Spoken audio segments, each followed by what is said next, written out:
Hello, my name's Squire Ender of the Celestial Kingdom, and I'm coming to you today with some a different way of pelling.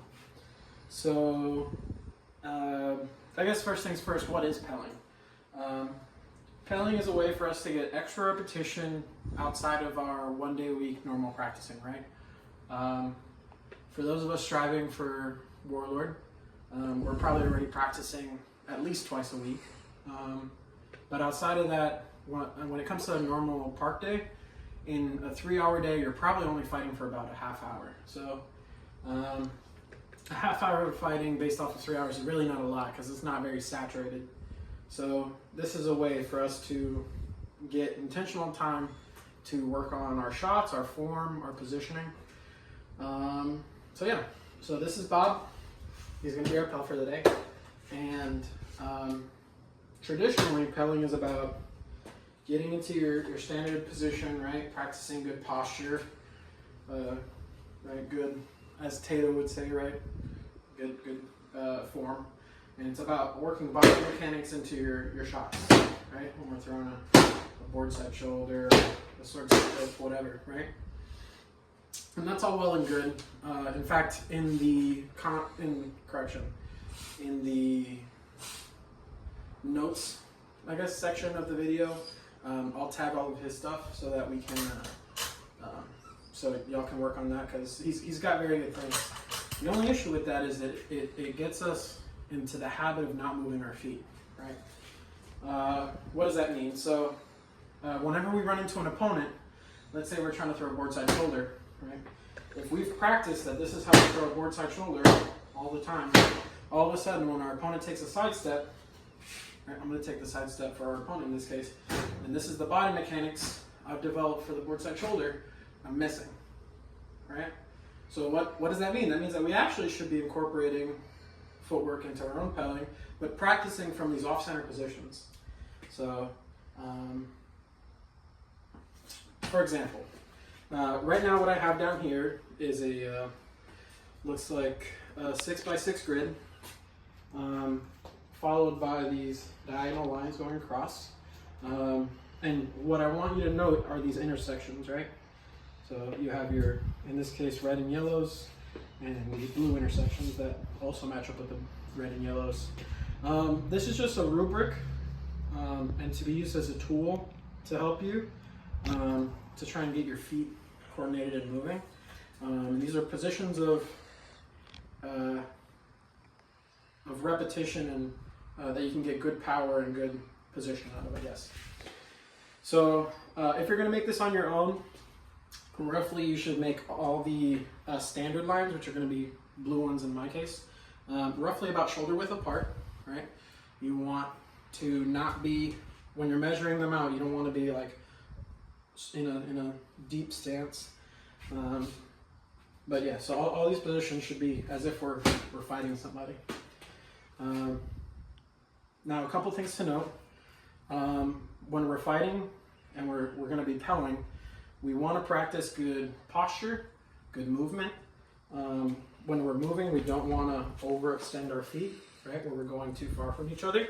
So this is going to help us out. We don't want to be more than 2 standard positions. So the blue squares are our standards, and these red and yellows are kind of half points. So we don't want to be 2 points away for the most part. We only generally want to be 1.5 points, right? So if I'm going to be standing, I'm going to be standing like this. I don't really want to be too much further than that. When it comes to our knees, right, we want our knees to be bent a little bit. We don't want to over lean. We don't want super abduction, I guess. I don't know what the word is, but from here, although this might feel powerful, it's limiting our lateral movement, and it's making us super heavy on our back leg. So we're not prepared to move offensively or defensively. It's just kind of prepared to soak a shot. So we're going to open up our bodies. We're going to posture up, right? Roll our shoulders back, chin up, and we're going to practice from these positions. So I'll give you an example. So let's say I'm pelling sword and shield. At the moment, I'm not going to use my shield, so we can see it a little better. I'm just going to move this a little bit away from the garage door. But in any given fight, we're not just going to start right here, right? We're not going to start from a position where we're just banging away at each other, right?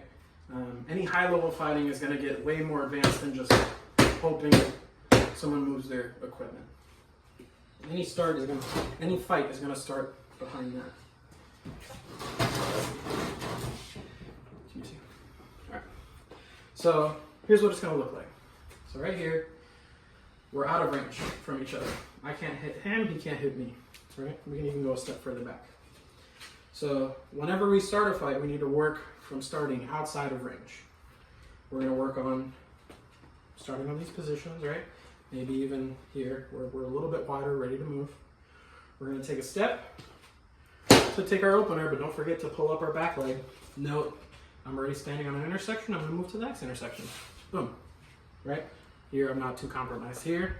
I'm already kind of lowering myself, if you notice. Originally, I might be the same height, maybe a little taller than Bob. If I'm really widespread, I get a lot shorter, right? Note my shoulders, note my head. So bring our back leg up when we're moving. All right, so we're starting outside of range. We take a step. I throw my opener. To backtrack a second, in any given fight, we should be taking 3 steps. We're going to take an opening step, a killing step, and a closing step. Now, what does that mean? When we're here, we're taking a step. This is our opening step.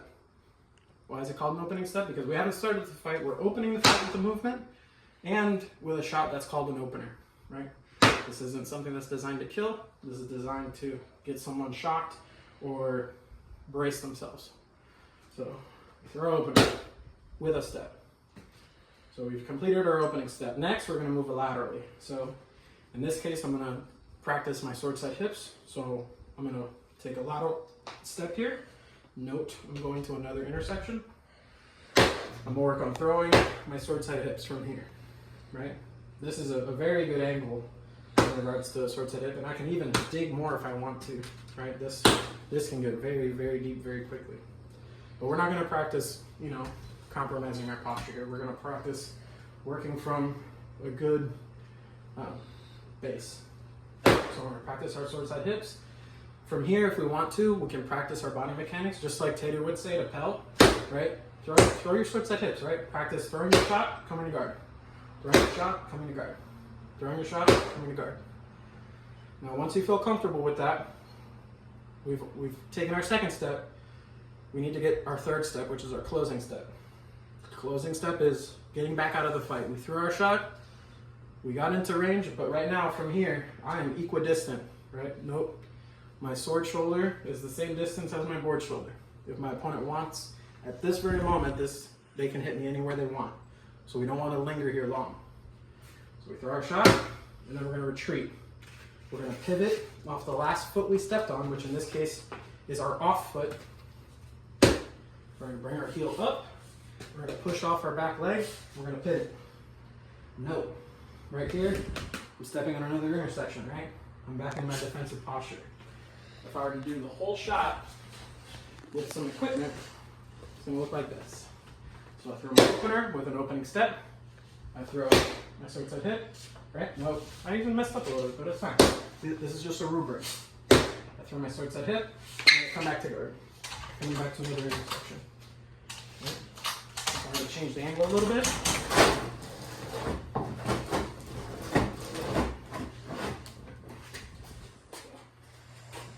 So from here, we take our opening step, closing, killing step, closing step, right? And this is how I want us to pelt from. If we're going to do a board side combination,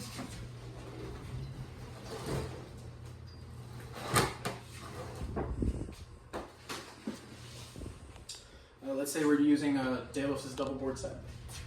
So we're starting out of range, we throw our opener, right, from good position, right? Boom, protect our forearm. We still want to practice all our good habits, right? We don't want to work on reaching or leaning, right? Good posture. So opener with an opening step, killing step, return to guard, closing step. Boom. Right? Still a little off, but the idea is there. So this works really great for sword and shield. We can do Florentine, practice any combination, single sword. But I want us to start incorporating movement into our pelling. So what are some major notes? What we don't want to do, we don't want to, like I said before, we don't want our legs spread too wide. We don't want our head and our shoulders past our feet. We don't want the super lunge.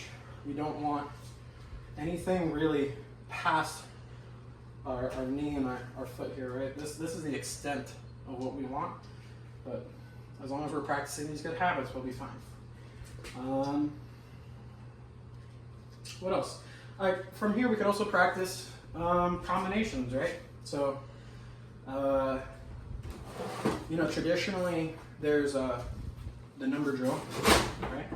As you can see on Bob currently, 1, 2, 3, 4, 5, 6. I'm not sure if all of y'all have heard of this, so I'll go ahead and explain it. So the number drill is working on combinations. So what you would do is you would practice normally in form 1, 1, 1, 2, 1, 3, 1, 4, 1, 5, 1, 6, and then you continue through the combination. So we've already done 1. So now we're going to go 2, 1, 2, 2, 2, 3, 2, 4, 2, 5, 2, 6. Okay? And there's plenty of ways to throw the shot, right? I can throw 5 backhand, I can throw 5, you know, palm down. You have options. But ideally you can still practice this even with movement, right? So you can work on openers. So out of range, I'll work on throwing an opener to 1. I'll throw 1 again with my step. I'll return to guard. I can throw 1, go 2, return to guard, right? Every single time we're working on our footwork, right? I'm a little off there, right? Feel free to look down. Now, ideally, when you're getting better at this, you don't want to be looking down, right? In a given fight, you want to make sure you're looking at your opponent. These lines are only here to help, but for now, this is just getting you started on being more attentive of your feet, right? So we did 1, 2. We're going to go 1, 3. Boom. 1, 3. Awesome. So now we go 1, 4. So 1, 4. Back to guard. Right here, outside of range. 1, 5. Back to guard. Ideally, we don't even have to necessarily go board foot forward. If we're going single sword, I can go, instead of taking a forward lateral in a 45 degree, we can just take a side lateral, right? Or even if I want to, opener here, step with the same one, right? If you're starting sword foot forward and you want to step along your sword side, you have to bring this back leg up, right? Some people call this a recovery step or a preparation step. So we throw our opener, recover our foot, take a lateral, return to guard, right?